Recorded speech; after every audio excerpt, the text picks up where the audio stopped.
Hey everyone.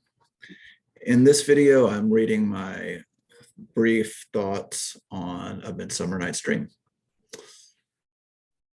One of the oddities of A Midsummer Night's Dream is the development of the plot of the young lovers.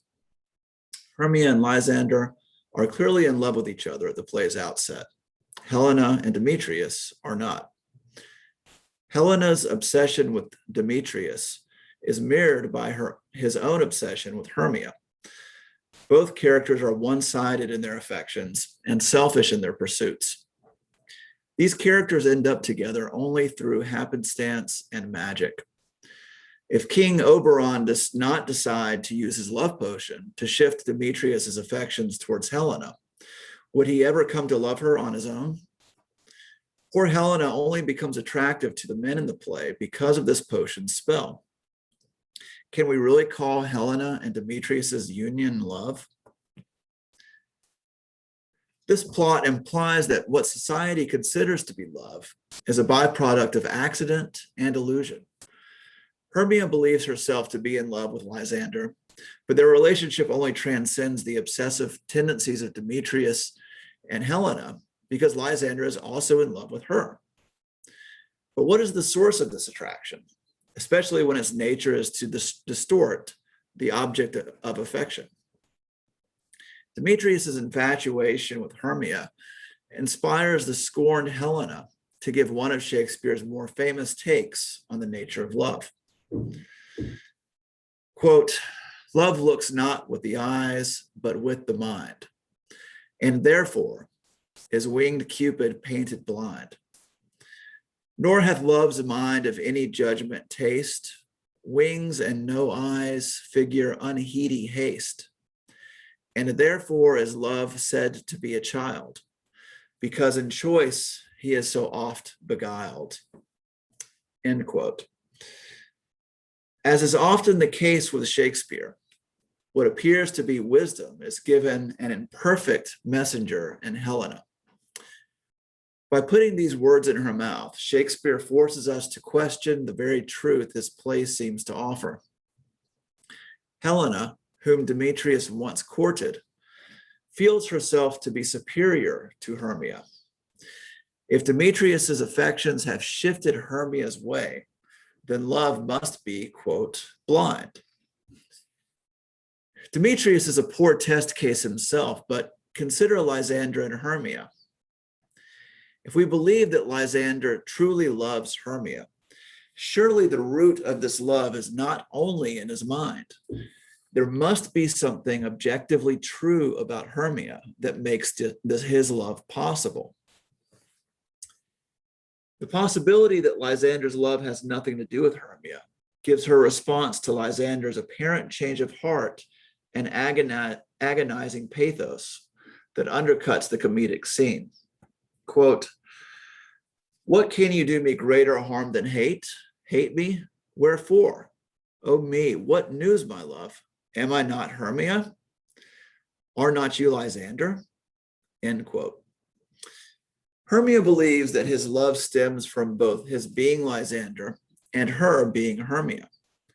But this belief is tested by the very nature of the love juice, which reduces love and beauty solely to the eye of the beholder, rendering Helena and Hermia interchangeable.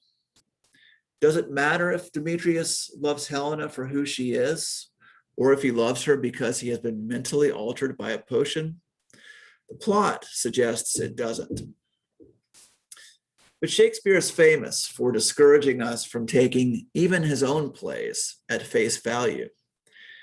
In fact, the silliness of the concluding play by the laborers is largely because the actors are constantly telling us exactly what everything is and means.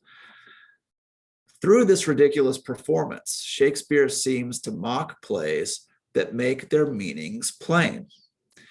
In doing so, Shakespeare suggests that nothing in his comedy should be taken at face value, because doing so would only expose its shallow artifice. Shakespeare recognizes that true magic lies in misdirection, and the final act unveils itself as a sort of trick on the audience. The primary plot is suddenly not that of the lovers, but the laborers. With the lovers reduced to bystanders, the final act progresses as if they, and not the laborers, have been the subplot all along. The effect shifts our focus away from the problematic nature of Demetrius and Hermia's relationship, or any attempt to decipher what the play might be telling us about love. In the epilogue, Robin famously suggests that, quote, "If we shadows have offended, think but this, no more yielding but a dream," end quote. Had Bonham suggested this after a tedious brief scene of young Pyramus and his love Thisbe, a very tragical mirth, he would have been laughed off the stage. That play's incompetence prevents us from suspending our disbelief in this way. We may enjoy the laborer's play, but only at a distance, by laughing at it.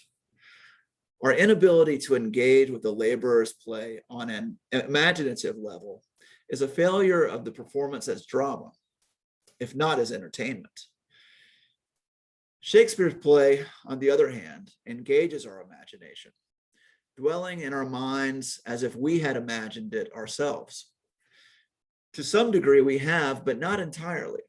The play does exist on the page and on the stage, and its effect on us is a measure of its essence as well as our own. Like love, it exists not entirely in the mind or the eye, but in our apperception of a beauty that is not our own. That's it for this video. Thank you for watching and listening, and have a great day.